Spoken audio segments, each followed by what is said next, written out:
नमस्कार दोस्तों, स्वागत है आपका हमारे चैनल पर, जहां हर हफ्ते हम लाते हैं आपके लिए हॉलीवुड की बेस्ट थ्रिलर, हॉरर और एक्शन फिल्मों के मसालेदार, ड्रामेटिक और पूरी कहानी को विस्तार से पेश करने वाले वीडियो।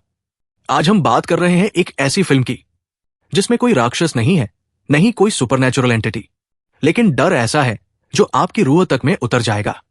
इस फिल्म को बनाया है ट्रे एडवर्ड शल्ट्ज ने और ये एक साइकोलॉजिकल हॉरर है, यानी असली डर आपके दिमाग के अंदर से आता है। चलिए अब शुरू करते हैं कहानी को, जो आपके अंदर तक उतर जाएगी। कहानी शुरू होती है एक बूढ़े व्यक्ति के चेहरे से। उनका नाम है बड और वो किसी जानलेवा बीमारी से ग्रसित है। उनका शरीर फोड़ों से भरा हुआ है, सांसें टूट रही हैं और उनकी आंखें ऐसी सुर्ख है जैसे मौत उन्हें घूर रही हो। उनके पास खड़ा है उनका दामाद पॉल, बेटी सारा और 17 साल का पोता ट्रेविस।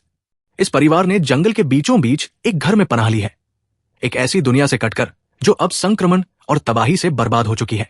बड अब मरने वाला है, लेकिन इससे पहले कि बीमारी पूरे घर में फैल जाए, पॉल गैस मास्क पहनता है, बड को व्हील चेयर में बिठाता है और उसे बाहर ले जाकर एक गड्ढे के पास लिटाता है। ट्रेविस देख रहा है अपने दादा की मौत, चुपचाप, लेकिन अंदर से हिल गया है। पॉल ट्रिगर दबाता है, गोली चलती है और फिर शरीर को आग के हवाले कर दिया जाता है। यह कोई साधारण मौत नहीं थी, ये एक चेतावनी थी। इस दुनिया में रहना है तो भावनाओं को मारना पड़ेगा। अब हम उस घर के अंदर आते हैं जहां पॉल, सारा और ट्रेविस रहते हैं। ये घर एक नियम पर चलता है, लाल दरवाजा। ये दरवाजा है जो घर के अंदर और बाहर की दुनिया के बीच की एकमात्र सीमा है। पॉल ने साफ कर रखा है, ये दरवाजा तब तक नहीं खुलेगा जब तक जरूरत ना हो। इसे केवल मैं खोलूंगा और अगर कोई इसे छेड़ेगा तो उसके परिणाम घातक होंगे। यहां रात में बाहर जाना मना है, खाने पीने का सामान सख्त लिमिट में है और सबसे जरूरी, किसी पर भरोसा मत करो। ट्रेविस एक मासूम लेकिन भावनात्मक लड़का है जो अक्सर डरावने सपने देखता है। सपनों में उसे अपने दादा की चीखें सुनाई देती हैं, खून, फोड़े और घुटन का दृश्य। रातें उसके लिए डर और सन्नाटे से भरी हुई है। एक रात अचानक ट्रेविस को आवाज आती है, घर में कोई घुसने की कोशिश कर रहा है। पॉल बंदूक उठाता है, गैस मास्क पहनता है और धीरे धीरे आवाज के पीछे जाता है। वो देखता है कि एक अजनबी दरवाजा तोड़ने की कोशिश कर रहा है। वो उसे पकड़ लेता है और पेड़ से बांध देता है। अजनबी का नाम है विल। वो कहता है, मैंने सोचा ये घर खाली है, मुझे सिर्फ अपने परिवार के लिए खाना और पानी चाहिए। मेरी बीवी और छोटा बच्चा भी है। पॉल को भरोसा नहीं होता, क्या ये सच बोल रहा है या कोई चाल है?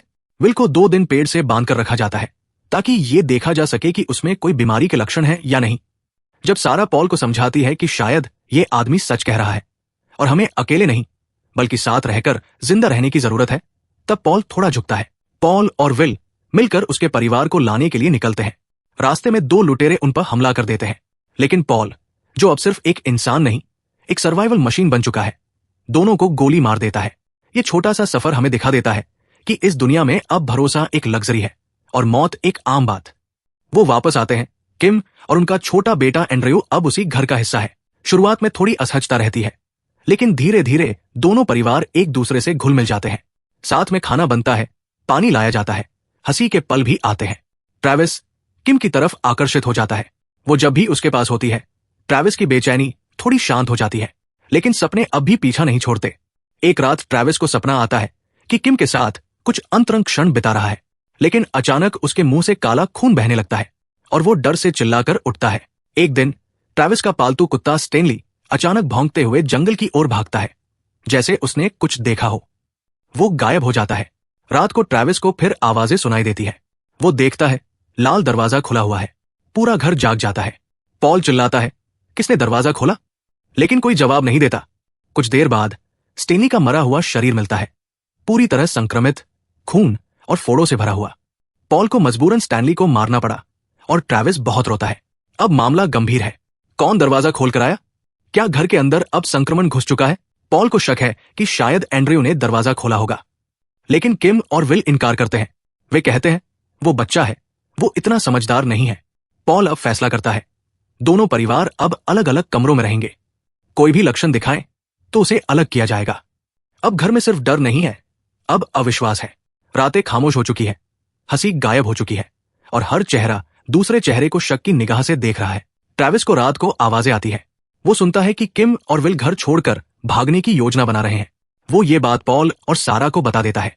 पॉल अब और नहीं सहता। वो बंदूक लेकर कमरे में जाता है और कहता है, हम तुम्हें जाने नहीं दे सकते। अगर तुम बीमार हो तो तुम बाहर औरों को भी संक्रमित करोगे। विल अब गुस्से में है। वो कहता है, तुम्हारा कोई हक नहीं हमें बंदी बनाने का। फिर होता है संघर्ष। पॉल, किम, विल सब एक दूसरे को धक्का देते हैं। बंदूक चलती है, गोली लगती है, विल मर जाता है, किम भी। और एंड्रयू, वो बच्चा, एक गलती की गोली से उसकी भी जान चली जाती है। अब घर फिर से वैसा ही हो गया, शांत, खून से सना और अकेला। कुछ दिन बाद ट्रैविस बीमार पड़ता है। वही लक्षण, बुखार, खांसी, खून। ट्रैविस की हालत बिगड़ती है। सारा उसे गोद में लेती है। वो डर के मारे कांपता है और फिर वो भी चला जाता है। फिल्म के अंतिम सीन में पॉल और सारा डाइनिंग टेबल पर बैठे हैं। न कोई बात, न कोई खाना, बस चुप्पी और सामने खाली कुर्सी जहां कभी ट्रैविस बैठता था। तो इस फिल्म का विलेन कौन है? कोई भूत, कोई वायरस, कोई अज्ञात शक्ति? नहीं, वो डर है, वो शक है, वो पागलपन है जो हर इंसान में तब आता है जब उसे लगता है कि सब कुछ छिन जाएगा। इस फिल्म में असली हॉरर बीमारी नहीं थी। असली हॉरर वो फैसले थे जो इंसानों ने डर में आकर लिए। तो दोस्तों, ये थी पूरी कहानी। एक ऐसी कहानी जिसमें खून कम है लेकिन डर ज्यादा है, क्योंकि वो डर आपके दिमाग के अंदर है। अगर आपको ये वीडियो पसंद आया हो तो अभी एक भाईचारा वाला लाइक ठोक दो और नीचे कमेंट में बताओ, अगर तुम पॉल की जगह होते तो क्या करते? क्या किसी पर भरोसा करते या सबको शक के घेरे में डाल देते? और हां, ऐसे ही हॉरर, थ्रिलर और माइंड ब्लोइंग कहानियों के लिए चैनल को सब्सक्राइब करना मत भूलो। मिलते हैं अगली वीडियो में, तब तक के लिए स्टे सेफ और डरो सिर्फ उस चीज से जो रात में नहीं, तुम्हारे अंदर आती है।